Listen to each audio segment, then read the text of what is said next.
Hello students, today we are going to study the first chapter of Science 1, Laws of Motion. Now you can see few examples in the picture. You can see the flight of a bird, leaves flying through air, a stationary train. Now from this example, what do you sense? You can sense that the examples like the flight of a bird, leaves flying through air are moving from one point to another, whereas a stationary train is at rest. That means the flight of a bird and leaves flying through air are the examples of motion. From here you can define motion. So what is motion? If the position of an object is changing with respect to its surrounding, then it is said to be in motion.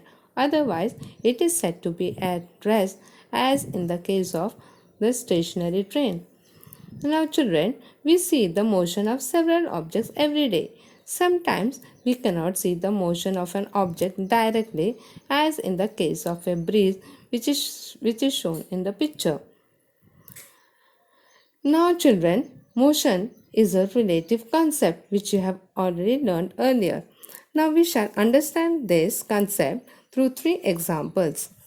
First example, a person who is sitting in a train is at rest relative to the train as it is moving at the same motion as the train with respect to the ground. So, to him, the objects in the surrounding are in motion. For instance, you must have observed while traveling, when you are sitting in the train and you look outside, what do you notice? You notice that the objects which are in the surrounding, like electric pole, trees, hills, plants, they move behind, they move backward. So you conclude that you are at a state of rest and those objects in the surrounding are in motion. Another example, with respect to a person moving in a train, his fellow passenger is at a state of rest. If the same frame is being observed by an observer standing outside the train, for that person, you and your fellow passenger is in motion. That means what do you understand from here? You understand that two passengers who are sitting in that train, for each person the other person is at a state of rest, but for the person who is standing outside the train, for him those passengers are in a state of motion because he is at a state of rest. Now, third example, consider a car moving with speed 60 km per hour.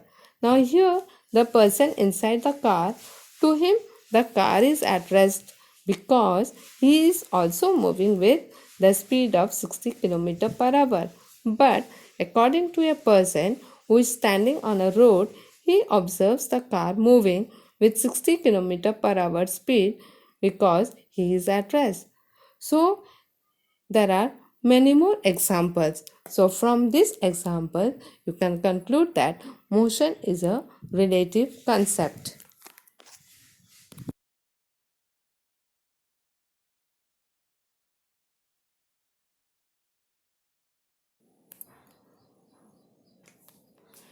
So children, we have discussed that motion is a relative concept, and through three illustrations you have understood why it is called relative concept, because the definition of motion to each and every individual is different. So henceforth we say that it is a relative concept. Now coming to the next part, you can see a figure, and in the figure you can see that there is house and school. Now if you observe the picture, you can see that there is location of Sheetal and Prashant house, Sangita's house and school. Now here Sheetal goes to Sangita's house, which is at a distance of 500 meter.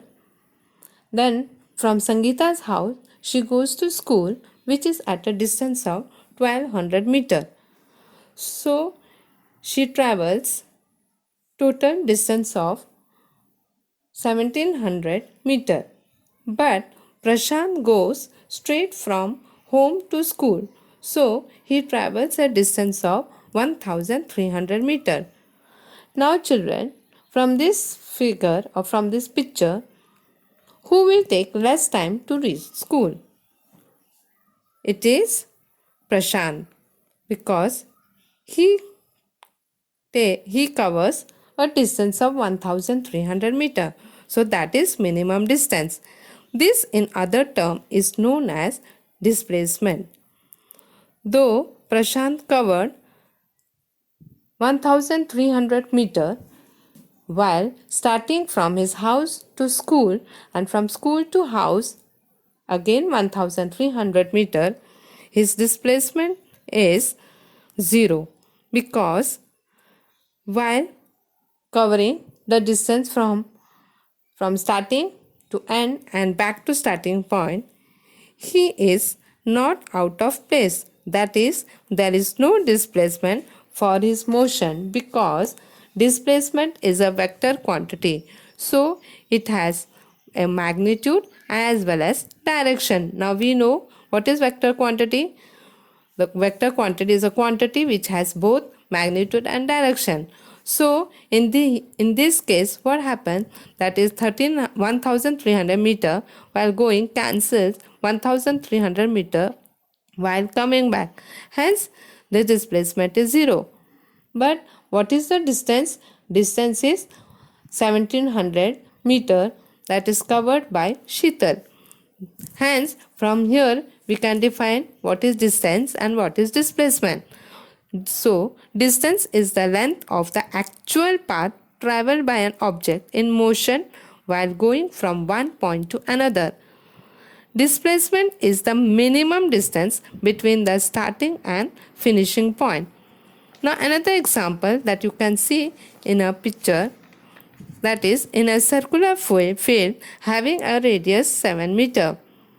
Now the distance traveled from starting point A back to A will be, as we know that distance of the circle is in the terms of circumference of the circle, that is 2 pi r, and when you calculate you get the distance of 44 meter. That means the distance from A to A will be 44 meter, but displacement of the object will be the shortest distance between starting point and end point. That is, displacement of a particle in a circular motion would be 0 when it reaches the starting point. So children, even if the displacement of an object is 0, the actual distance traversed by it may not be 0. So that means distance is the length of the actual path, while displacement is the minimum distance from one point to another, or starting from, or the distance between the starting and the finishing points.